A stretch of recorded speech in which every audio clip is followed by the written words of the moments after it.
Maintenant, Younes Amarty sur les attentats à Paris. Merci. Écoutez, beaucoup de choses ont déjà été dites suite aux attentats tragiques, très meurtriers qui se sont produits à Paris. Et en tant que responsables politiques, nous sommes confrontés à l'immense responsabilité qui est la nôtre que de pouvoir s'exprimer et d'être entendu, et de fait de la très grande mesure que nous devons avoir lorsque nous tentons de faire une analyse de ces attentats. À l'évidence, nous sommes confrontés à la complexité et nous devons faire attention à ne pas tirer des conclusions hâtivement simplistes. Parce que, comme vient de l'esquisser Barbara, dans les leçons qu'on tire de ces attentats, finalement, nous sommes à la conjonction d'une série de politiques, d'une série de facteurs. À la fois les politiques internationales, à la fois les politiques intérieures, à la fois les mouvements de fond culturels qui traversent nos sociétés et qui traversent le monde, pas seulement depuis quelques décennies, mais depuis plusieurs siècles, et également des phénomènes religieux, identitaires, sur lesquels, en tant que responsables politiques, nous devons faire preuve de très grande prudence lorsque nous nous exprimons. Donc, dans cette globalité extrêmement complexe, nous devons quand même tenter d'en tirer quelques leçons politiques. La première chose que je souhaite dire suite à ces attentats, c'est d'abord la réaction du peuple français, qui a été une réaction, une fois de plus, de très grande dignité et d'ancrage sur les valeurs de la République. Et je crois que le peuple français, comme les peuples européens, doivent continuer, envers et contre toutes les peurs, à demeurer ancrés sur les valeurs européennes, sur les valeurs de la République française pour ce qui concerne les Français, afin de ne pas tomber, à l'évidence, dans le piège tendu par nos ennemis, à savoir ces mouvements et ces groupes terroristes.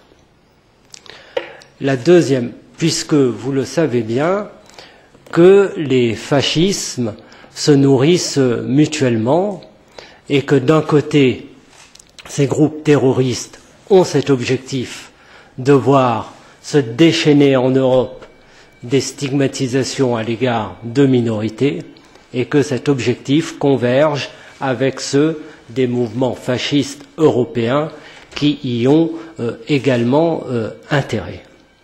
Et puis le deuxième piège dans lequel la communauté internationale doit faire attention à ne pas tomber dedans, c'est de rentrer dans l'escalade de la guerre et de ne pas être entraîné dans une aventure militaire par des troupes au sol dans ces régions. Et là encore, je dois dire que ni la France, ni les autres États de la communauté internationale ne sont tombés dans ce piège. Tirer les leçons de ces événements oblige évidemment à ne pas nier la réalité de certaines politiques internationales qui ont conduit au chaos dans le Moyen-Orient, qui est devenu aujourd'hui un trou noir qui affecte le monde entier et qui est à l'origine d'une partie de la déstabilisation du monde. Et sur ce plan, bien qu'il soit dans ce contexte très difficile de se réjouir de quoi que ce soit, dans ce contexte, nous notons qu'il y a un certain nombre d'évolutions, un certain nombre d'inflexions notamment dans la politique internationale française, qui vont plutôt dans le bon sens. Je ne vais pas insister sur ce point, mais je crois qu'il faut aller encore plus loin pour revoir un certain nombre d'alliances qui, aujourd'hui, à l'évidence, sont particulièrement suspectes et participent à l'aggravation des problèmes. Et au niveau du Parlement européen, notre groupe n'a cessé et continuera de militer à ce que les accords qui existent entre l'Union européenne et certains États qui ont des attitudes pour le moins suspectes vis-à-vis de Daesh soient remises en cause. Je pense en particulier aux pétromonarchies du Golfe.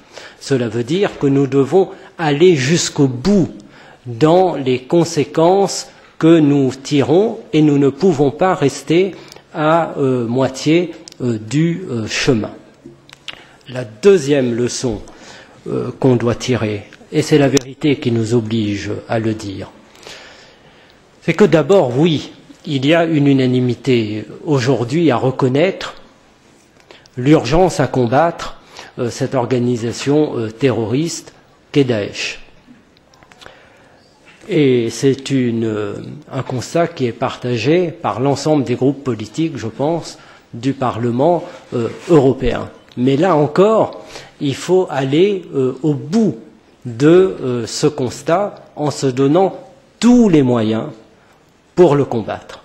Et notre groupe n'a cessé depuis bien longtemps déjà de mettre le doigt sur le problème des financements de ce groupe terroriste. Eh bien, il faudra que l'Union européenne appuie les États pour véritablement faire le clair, d'abord sur les circuits de financement, sur ce qui concerne l'entrée du pétrole contrôlé par Daesh sur le continent européen. Enfin, c'est toute une série de questions qui devront, à un moment donné, être purgées. Et je passe très vite sur des questions extrêmement complexes, vous m'en excuserez.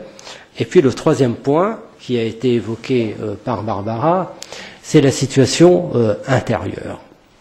Tout ceci arrive à un moment où les sociétés européennes sont déjà en début de fracturation, où la peur s'est installée dans l'ensemble des pays européens, où la méfiance existe entre différentes communautés.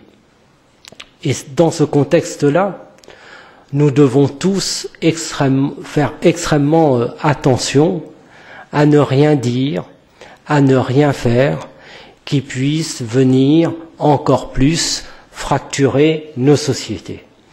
Donc le combat qui est le nôtre et qui est celui, je crois, d'une majorité de citoyens européens, à éviter les stigmatisations est un combat essentiel. Cela ne veut pas dire, pour autant, que nous ne devons pas être lucides sur certaines réalités, et en particulier sur des phénomènes effectivement assez importants de radicalisation dans de nombreux pays européens, et en France en particulier. Mais il y a manière de mener ce combat. Il y a ce que les États et les responsables politiques peuvent faire. Et puis il y a aussi ce qui relève d'un certain nombre d'organisations, de mouvements que nous devons soutenir. Pour ma part, je suis convaincu que le meilleur moyen pour lutter contre ces phénomènes, c'est d'apporter partout l'éducation et la culture. Et dans les banlieues en particulier, ces efforts ont été tempérés depuis trop d'années déjà, et il faudra investir de manière massive sur cet enjeu d'éducation, sur cet enjeu de culture. Et puis nous devrons soutenir également les intellectuels, les philosophes, qui nous appellent à appuyer un certain nombre de travaux qui sont actuellement engagés pour refonder certaines visions qui manifestement méritent de l'être pour que la pratique d'une religion et son ressourcement n'entrent pas en conflit avec la modernité et l'occidentalisation. Voilà en 2 mots ce que l'on souhaitait vous dire, mais vous avez bien compris que nous traversons une période extrêmement difficile et qu'il n'est pas possible comme ça en 5 minutes de faire le tour de la complexité de ces problèmes qui se posent à nous. Merci. Thank you, Eunice. Are there any questions?